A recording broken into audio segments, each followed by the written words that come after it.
So, is there anyone who's joined today, just today? No. Okay. So, let's start with the Java introduction to you people today. So, I'm going to introduce Java and especially Java platform. That is what we'll see today. Java platform. Yes. So,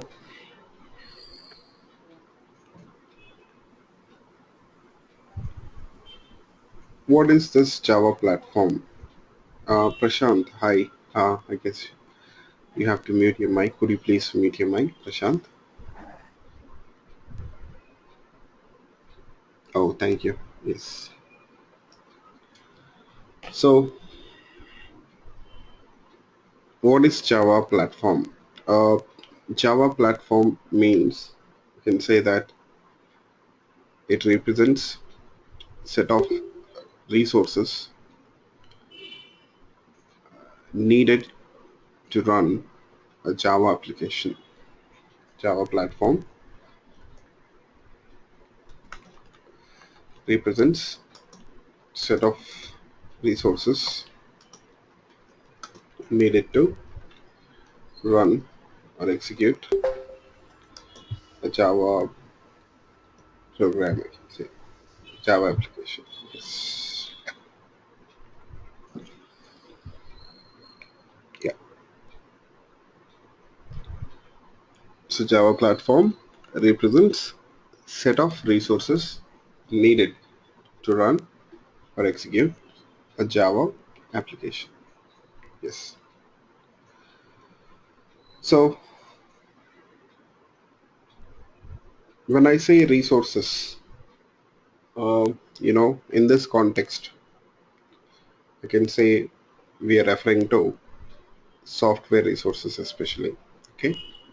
So the software resources which are needed to run a Java application. You know, it is very important to understand what are the resources needed to run or execute a Java application. Okay, because we are Java developers and we will develop such applications. Okay, and we need to know what exactly they need to run or they need to what exactly they need to execute. Yes, they in the sense I'm referring to Java applications. Okay, fine. So um,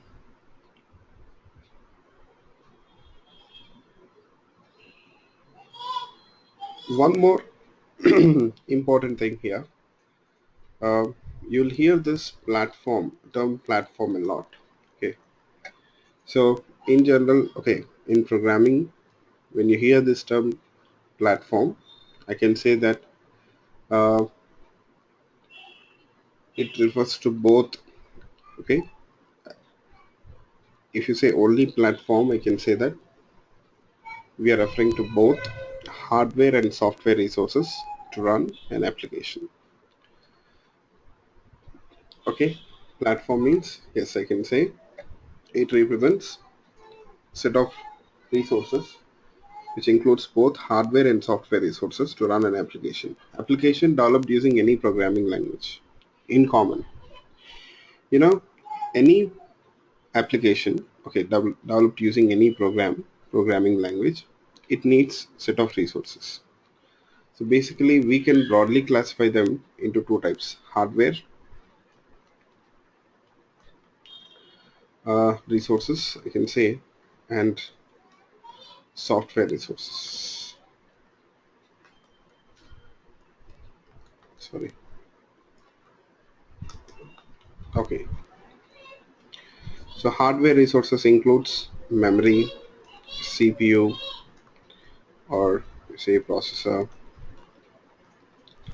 and I/O devices, input/output devices.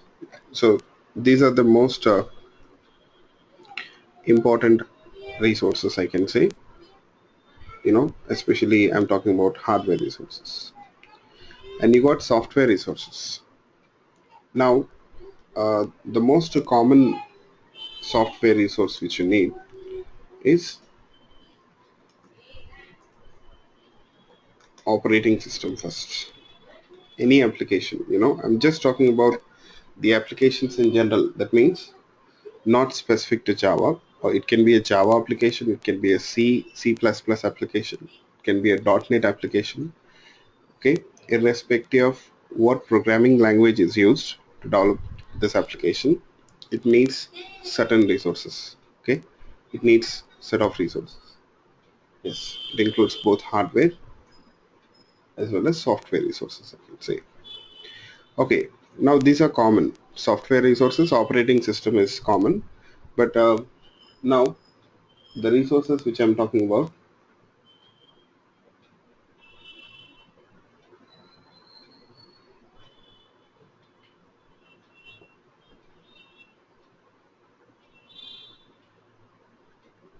now will vary.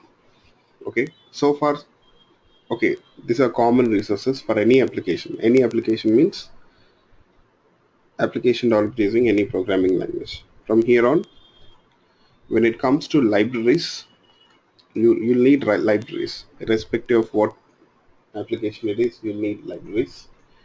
You need you know uh, compilers, sorry, not compilers, loaders, linkers. Don't panic or don't worry about this terms which I'm using here. You know, libraries and loaders or linkers will be specific to a programming language. Java program may need a different set of libraries, okay, which are only specific to Java. Even loaders and linkers also will be specific to Java itself. Okay. Uh, for C++ programs, you may need a completely different set of libraries or loaders and linkers. But operating system can be same, yes. So you can run an application developed using C++ in Windows platform. So it is possible to run that application, C++ applications in Linux as well. Even Java also same. Yeah, operating system, there is no separate operating system for a particular programming language. Any operating system is fine. But when it comes to this libraries and loaders and linkers, they can be different. What are libraries? We'll see. Don't worry. I'm just, trying to make you people understand the term platform, what exactly it refers to. Okay, it refers to the hardware and software resources, okay, which are needed to run an application, irrespective of which programming language it is. We are not worried. These are the set of resources they need. Now coming back to our Java platform, now means now we are particular about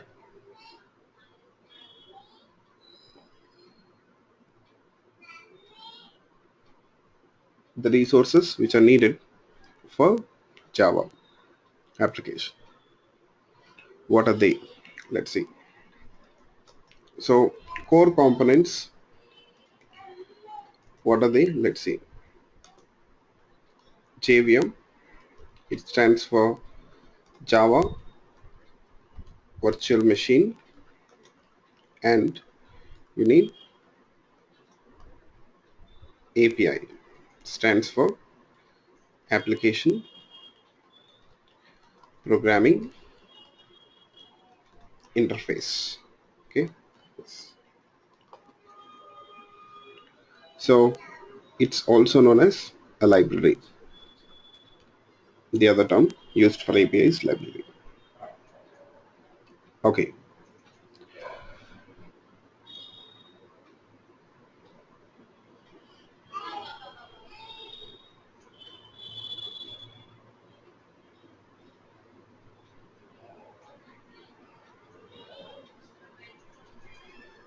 So here you see any Java application needs JVM and a Java and an API. Okay, these are the very basic components, core components which you need to run a Java application.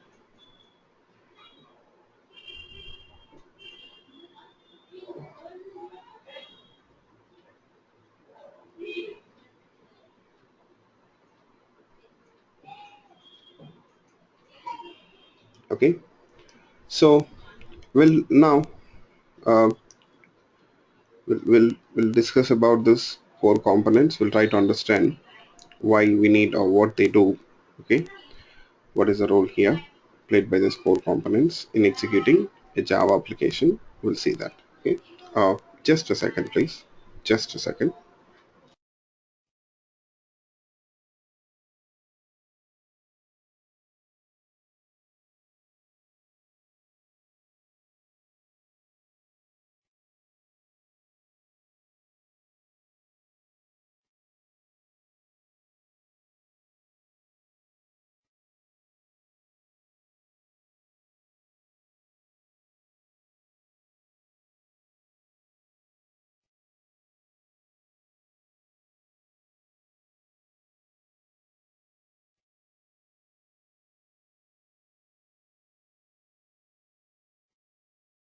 So, okay. So hope you people can hear me, right? You can just type in yes or no in chat box. Just for short messages, you can make use of chat box. Okay. Okay, fine. Thank you. Yes. So hope everyone is able to hear me. Yes. So in between, if you got any questions, you can unmute your mic and talk to me. Okay, there's no issue. Fine. So JVM, we'll start with JVM.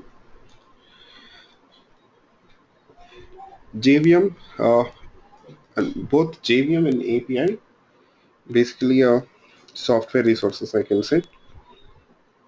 Yes, Jen, we'll be concentrating on the software resources itself. Yes. Now, JVM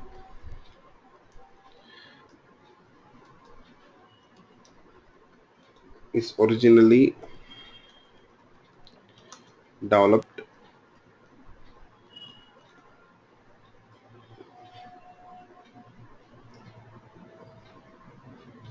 by Sun Microsystems.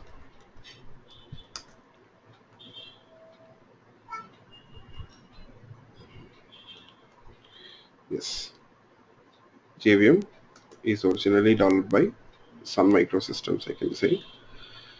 So it was meant for executing Java applications. It was specially developed for executing a Java application. I can say that here JVM,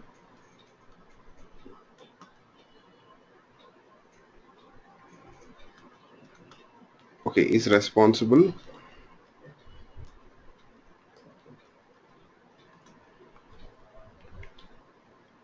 for executing the bytecode generated by the compiler.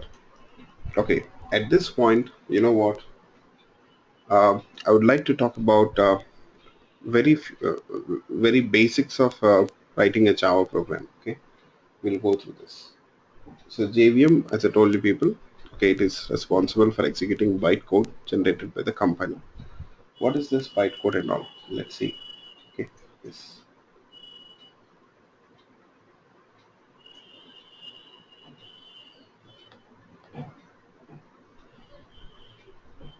So first of all, a brief overview of you know writing a Java program. I'll try to make you people understand that what to do, um, how to run this program and all. We'll see that. Just an overview. Normally, you'll write a Java program and you'll save it in a file whose extension is .java. Okay. Usually, what you'll do is you'll write a Java program and you will save it to a file whose extension is .java.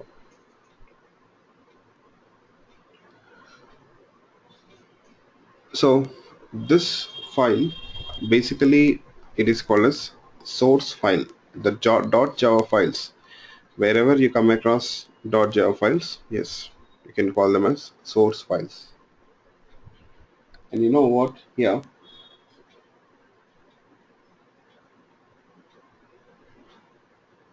in this .java file will have that code which we write. It is called as source code. Source code. Yeah. Normally when I say a program, so what does that mean? You see, you'll have set of instructions in it. You'll have set of instructions. Okay. What your machine has to do, that instructions will write it in a program. So the Java code, that code which we write, is actually called as source code here. That instructions which we write using Java programming language, they call it source code, and they're stored into a file whose extension is .java, and it is called as a source file.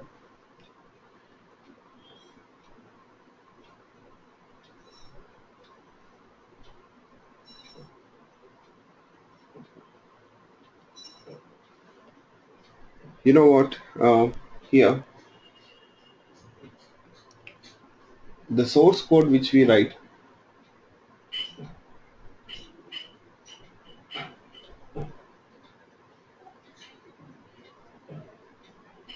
it is actually considered as high-level language code.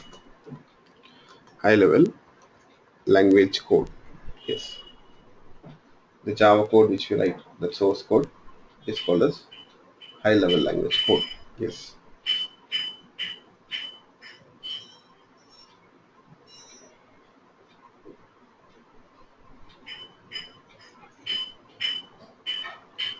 So, what do we mean by high-level language code?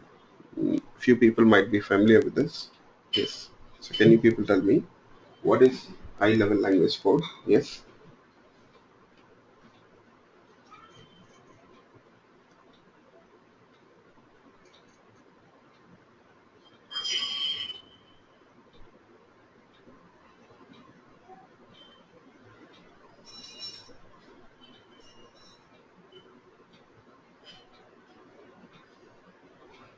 Yes. Can someone answer this question? What is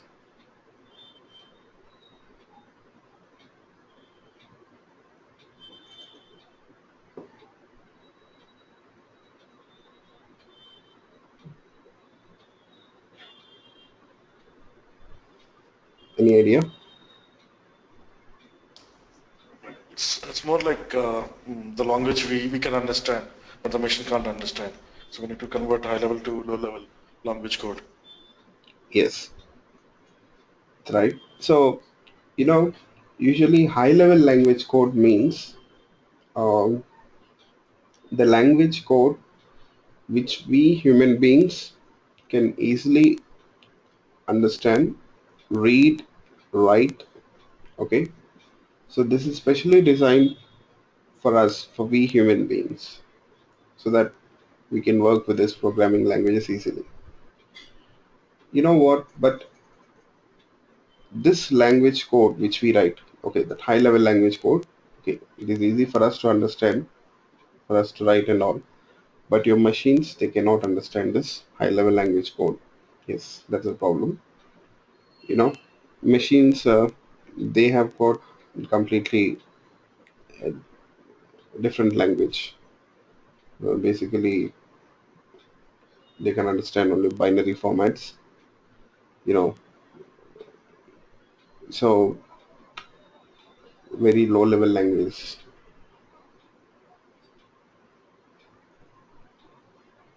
You know,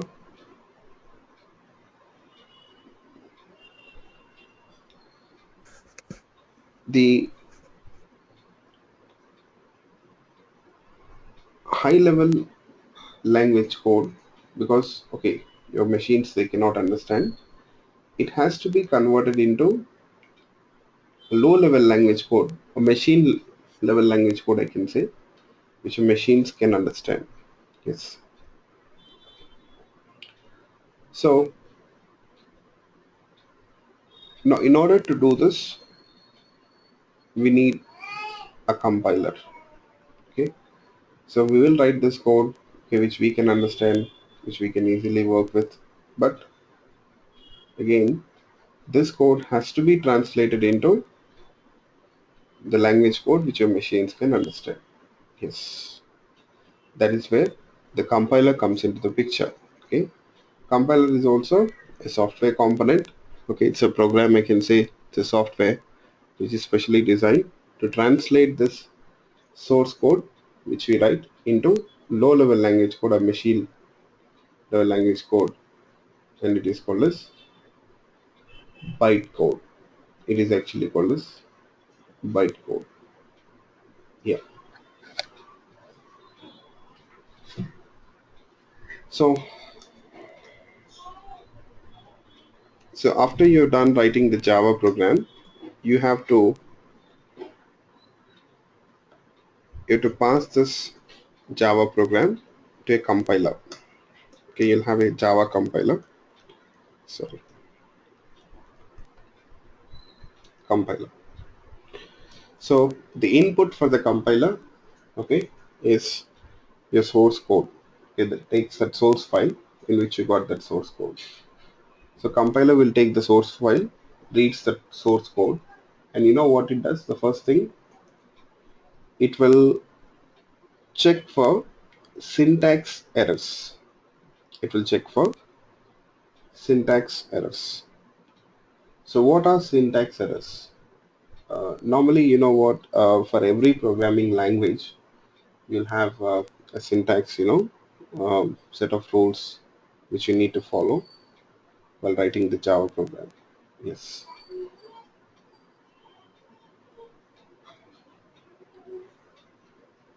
You see the way we got grammar for English, right? So if you follow grammar, then only we can frame or construct meaningful sentences. So similarly, even when you write instructions, you have to follow the Java syntax, then only you can construct or you can write meaningful instructions which the machine can understand. So the compiler will check for that. Okay, compiler is going to check for that. Yes. So first, uh, it will check for the syntax errors. If the compiler finds that there are no more syntax errors, okay, if the compiler finds that there are no syntax errors, then only the compiler will translate the source code to low level language code called as bytecode. Okay, it will translate that source code to low level language code called as bytecode. Yes. So, and what the compiler does is it creates a file whose extension will be dot class, and this file is basically called as a class file. This file is basically called as a class file, and the code which we write here, sorry, that code which is generated here, okay, that source code is translated into low level language code. That code is called as bytecode. Yes. So after writing the Java program, so you have to pass it to the compiler this way. And compiler will generate the bytecode, okay, which your JVM can understand, I can say here. Yes. Now, once you got the bytecode, now you can execute the instructions. Okay. Yes, you can execute the instructions. The second step is here.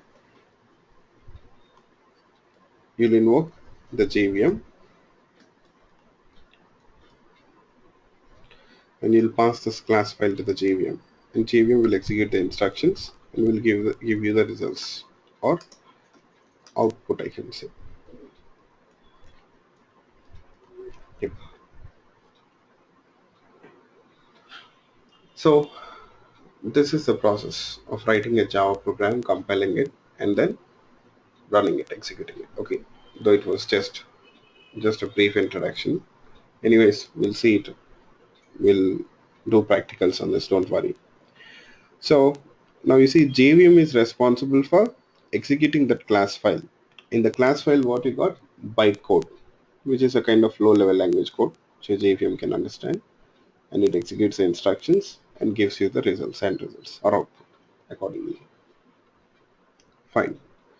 So hope you got this point right. So this is just uh, to make you people understand um, the JVM also here. It helps us to discuss about the JVM. Yeah. So JVM is responsible for executing the bytecode generated by the compiler. That is what I was saying. You know, bytecode is a kind of executable code for the JVM, I can say. It's a kind of executable code for the JVM.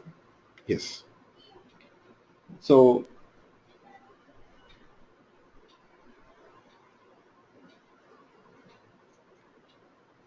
you will find that JVM always starts the execution from the main method.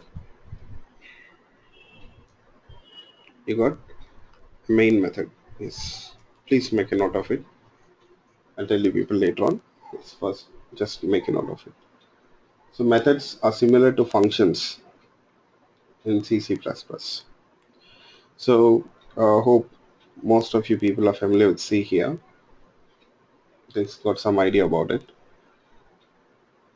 So the role played by that main function in C, C++. So what is it basically? What is the significance of main function in C, C++? Can someone explain this? Yes.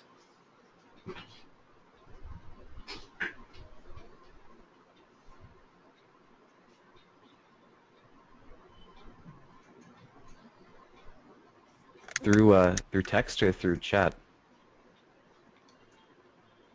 You can explain it. If answer is lengthy, you can just you know talk to me directly. Not a problem. That is what I said. Okay. Short answers use chat box. Okay. Otherwise, Well, all right. I guess main methods are somewhat universal when it comes to high-level languages. okay. So they'd basically be used to always, they'd be what basically ties in the rest of the what you write together, and it's what executes first, Yeah. and it basically determines how a particular program executes, and it's while your program may be defined in other areas, your main method is where you have instructions as to how your program should execute, I guess. I don't know. I don't think I'm good at explaining these things. Yeah. You're right. What you said. To that extent, yes. So, yes, basically, methods are used to write instructions and all.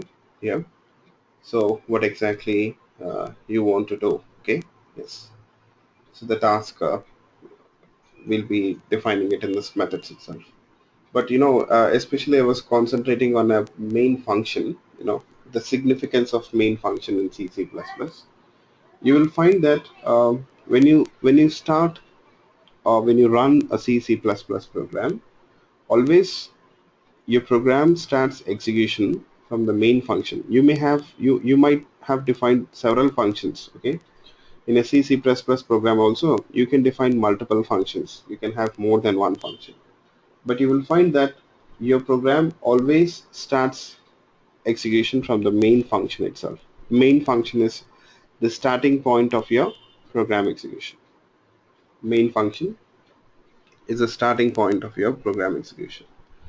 Similarly, here you will find that main method is the starting point for your program execution in Java as well.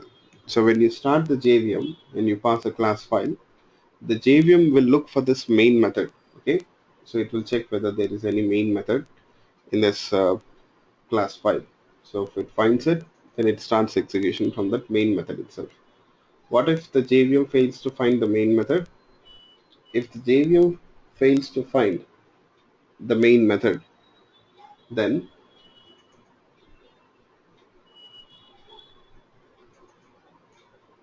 the JVM will simply throw an error stating that the main method is not found.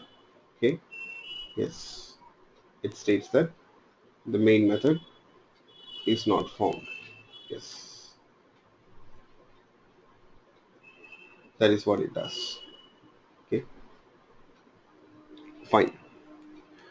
So now the design of the JVM is also very important, the key. So you will find that basically your JVM, it runs on top of operating system. So we have to install JVM. That means we don't separately install it. So I'll tell you. So you need operating system. This is a very basic resource, important resource which you need. Yes. So that operating system can be Unix, Linux, Windows, or it can be Mac, whatever it is. So on. It may be any operating system. Okay. You'll find that here your JVM, it runs or it sits on top of your operating system. It runs on top of your operating system. So for every version of sorry, for every operating system, for every platform, you got an appropriate version of JVM. For Windows, you got a version of JVM. Sorry guys. For Windows, we got a version of JVM. For Unix, we got a JVM. For Linux, just a second please.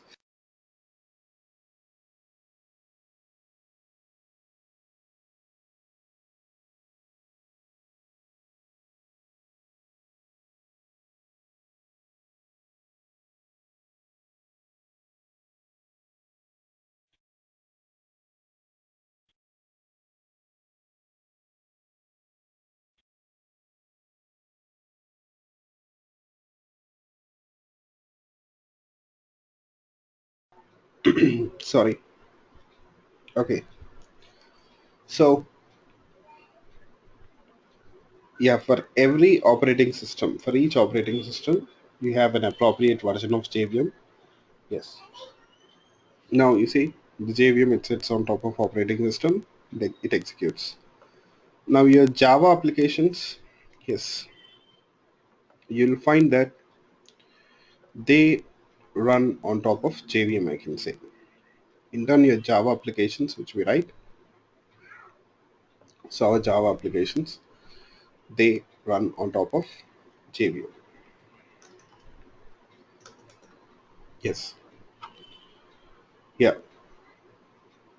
So this architecture itself here, it makes the Java applications platform independent. Sorry. You know, Java programming language is considered as platform independent. So what does that means?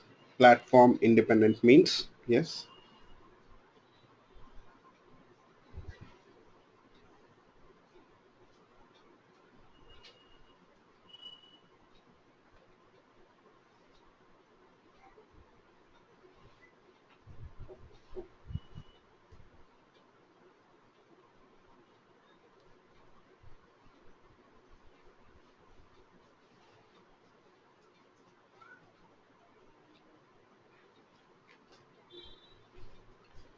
So whatever just answer. Let's make the sessions interactive. It will be interesting for you people as well as me. Okay. Yes. Whatever don't worry. So platform independent means what?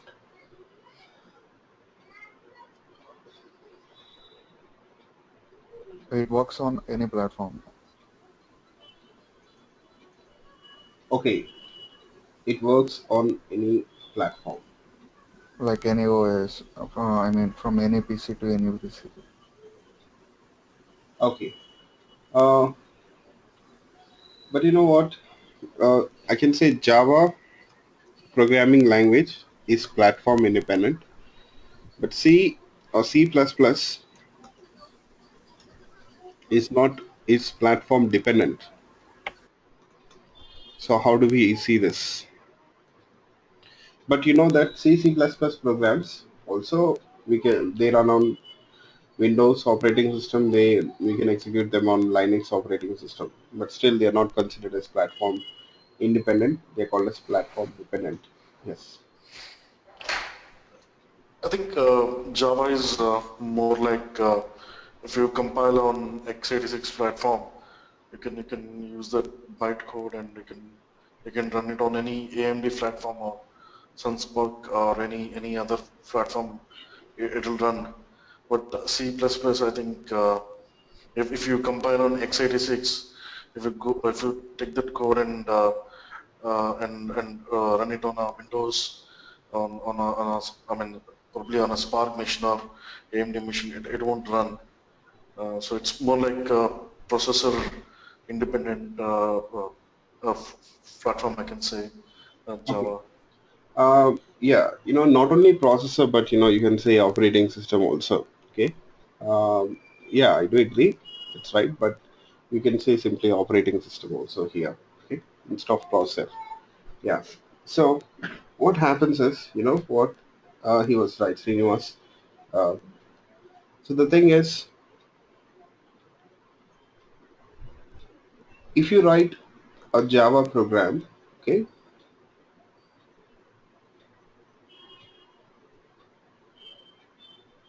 if you write a Java program and compile it in Windows operating system, let's say you have written a Java program and you have compiled it in Windows operating system.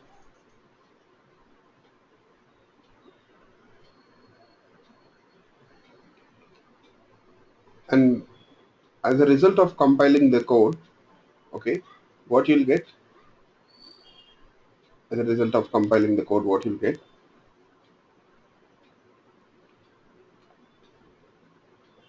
you'll get bytecode, right? So that is the executable code. Now you can take this bytecode and you can execute it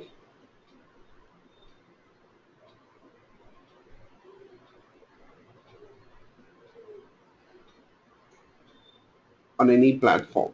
That means in any operating system. You can take this bytecode, okay, which you have compiled. You got the bytecode which you have compiled on Windows operating system, let's say. You can take this bytecode, you can execute this bytecode in Unix, Linux, Mac, Solaris, any operating system, any platform, provided you got JVM installed on it. Provided you got JVM installed on that machine. Okay, yes. So here,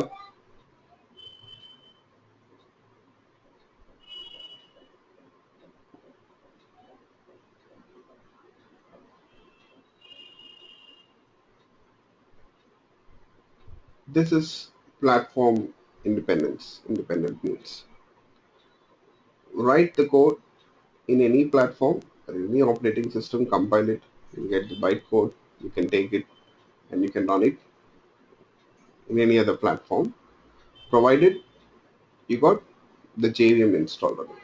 Yes. In case of Java, this is what happens. Write it and run it anywhere. Okay, we can write the code and run it anywhere, or we can execute it anywhere. But that is not the case with C++. That is not the case with C++.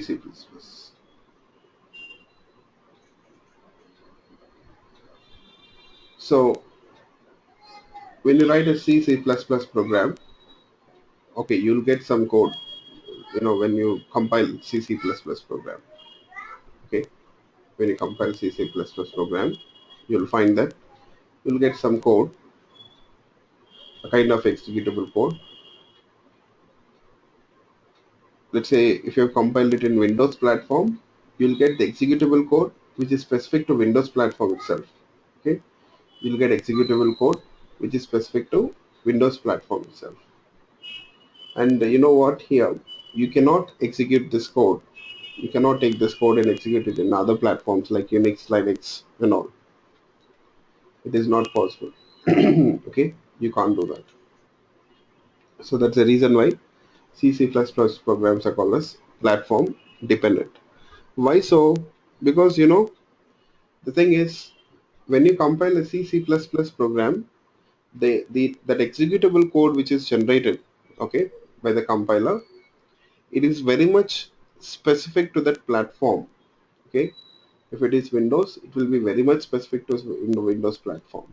Okay, that executable code which is generated, and it directly executes on that operating system itself. So you see, we don't have the JVM like thing in your C++. Okay, there is nothing like JVM or something. You know, it sits between your operating system and your program. Yes, directly your programs, that instructions which are generated with the compiler, that executable code, it has to straight away execute on that platform, on that operating system. So always the instructions will be very much specific to that operating system. So you hope you people got the point, right?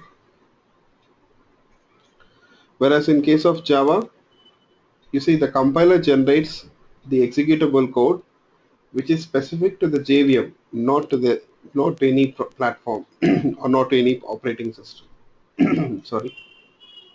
In case of Java compiler, it generates the bytecode which is specific to the JVM. JVM has to execute it, and this bytecode generated by the compiler, it can be executed by any JVM.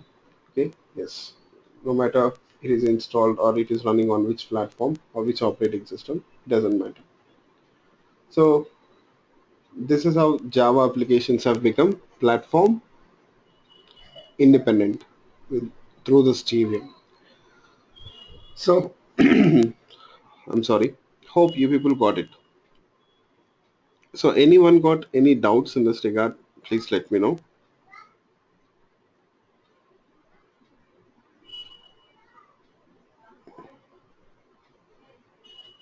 So yes, anyone got any doubts? Please let me know. Is this clear for you people?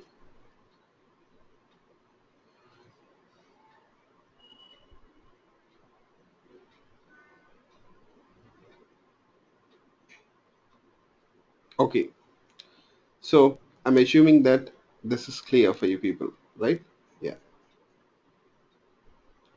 Yeah. Hi Rupa. I guess you're late today. So happens. Okay. Fine. I'm talking about Java platform and we are talking about JVM. That is what we did so far. Okay. So we'll be discussing more about this JVM even later. Okay. Yes. So as of now, let's move on, all of you. Yes, let's move on, and we'll talk about the API, the second important component of your Java platform. Yes, API.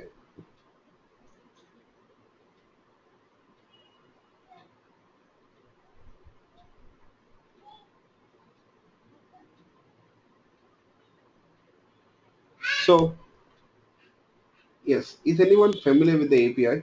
Can you people tell me something about the API?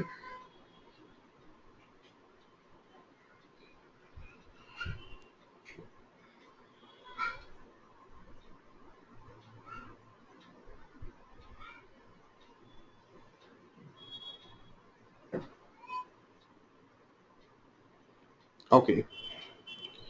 Um, Inbuilt methods. Yes, you can say predefined code. API contains predefined functions or predefined code, I can say.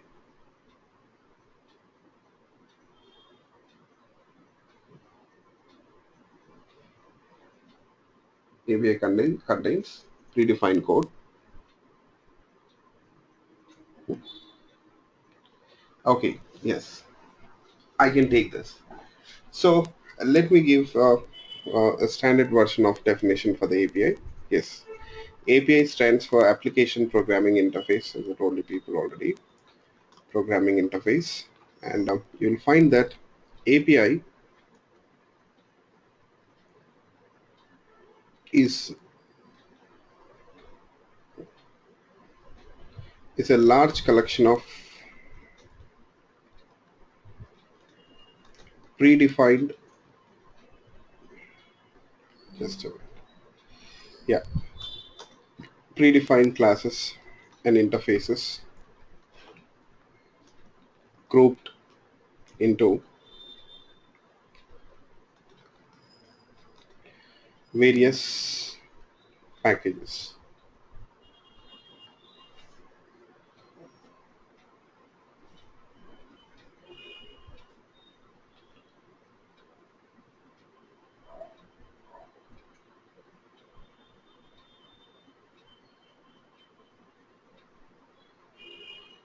So API is a large collection of predefined classes and interfaces grouped into various packages. You know what? Here in Java, whenever you have to write any instructions, or if you want to define a method, so the first thing what you need to do is define a class. Even if you want to write a single line of instruction, even a one line instruction, if you want to write it in Java, first thing you have to do is define a class. Okay, define a class. I'm sorry. Inside the class, you need to define a method. You can have one or more than one method in a class. A class contains one or more than one method. Method, you can relate it to functions. I'm sorry, guys. Methods, you can relate them to functions. And inside the method, you write instructions, set of instructions. So this is the procedure which you will follow.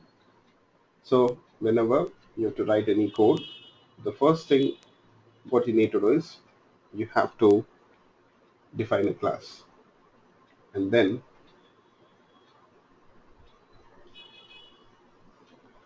you need to define a method, and inside the method you have to write the instructions. Each method will have a specific functionality. Each method will have a specific functionality. So you will find that Java provides such predefined methods, okay, which are again wrapped in a class, and classes further they are grouped into packages. Classes they are further grouped into packages. You know what? It is estimated that in core Java, that is in your standard edition, Java standard edition, which I was mentioning in the last class, that is called as core Java informally. Formally, it is known as standard Java standard edition. In standard Java edition itself, you got or Java standard edition. I'm sorry, you got close to 4,000 classes and interfaces. What are interfaces? They are also similar to classes. So you got close to 4,000 classes and interfaces. That's a big deal, right?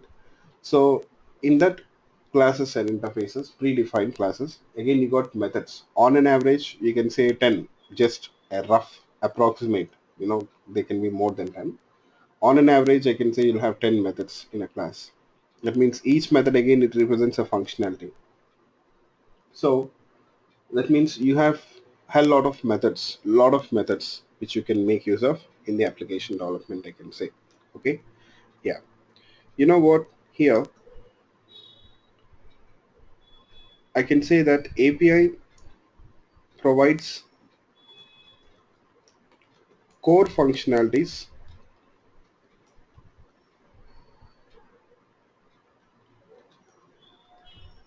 okay,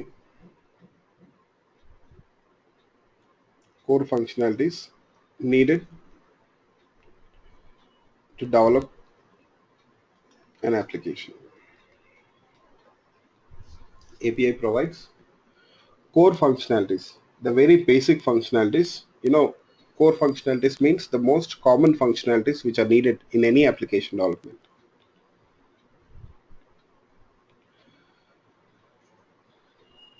You know, such core functionalities or common functionalities have been identified by Java, and they have provided the code for that. That means you don't need to develop or write the code from the scratch. So for the most common functionalities, for the most common tasks which we do in the applications, that is already provided by your API, I can say. So then what is the advantage of this? It saves a lot of time and efforts. So that means you don't have to develop everything from the scratch. You got, you know, the support from the API. So whenever you're supposed to develop any functionality, so first it is recommended you check whether this functionality is already developed or already available in the API. So if this functionality is already available in the API, then you better make use of it instead of developing it from the scratch. Okay, instead of developing it from the scratch, you better make use of it. Okay, yes. So hope you people got it. Yes. So we'll be using this API very frequently. In other languages, it is actually called as a library. In other languages, it is actually called as a library. Okay, library. Yes. Predefined functions or predefined methods, I can say. A library has got predefined functions or predefined methods or predefined code, which you can make use of. You know, you can just incorporate that code into your, predefined code into your application and make use of it for developing the applications. Yes.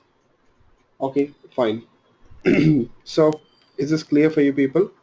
What we have discussed so far? Any questions or issues in this regard, please let me know. So the main advantage is reusability, I can say. The advantage of API is reusability. Reusability. Okay. Yes. Sorry. Reusability. Yes. Make use of that code which is already developed, which is already existing. So reusability will help you people to reduce the time taken to develop an application. It drastically reduces the time taken to develop the application, as well as you see it drastically decreases the efforts, okay, which you have to put in to develop the application. Yes.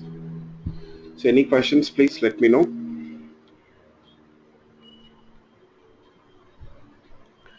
So these are the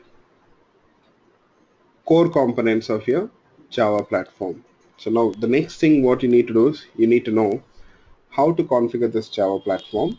Okay, that details I'll provide it. And one thing, I'm yet to share the Dropbox folder with you people. I'm going to do it today. So I got some mails. Yes, others also can just send me a mail, a confirmation mail, a reminder mail, just so that I can understand, okay, this is your mail ID which you're using to share the Dropbox folder. Okay, please send me a mail to this ID, patluri.mahesh@gmail.com. Okay, it's PA, Patluri. So please make a note of it, okay, and send me a mail. Yeah. So I'll stop it here. That's it for today, as I told you people, for another couple of days. So we'll have it for 1 hour, and then later on, so I'm going to extend it to 2 hours. Okay. Yes. So no questions. Just waiting for you people. Okay. So today I'm going to share the Dropbox, in that Dropbox folder you will find the installation documents, how to install the Java platform. I've got few more things to tell you people regarding the Java platform, and then we'll start with the programming part. So you'll have the complete details about the installation of Java platform in the documents, and I'll also add a reference book so that you can refer to that book, okay, for study purpose. And tomorrow I'm going to talk about Eclipse ID. The next class will be Eclipse ID, and we'll be talking about Java data types. Okay, and if time permits, we'll see the other things. But I'll start with Eclipse ID, and we got few more things in Java platform, and then we'll see how to work with this Eclipse IDE. Okay then, that's all for today. So thank you all. Have a good day.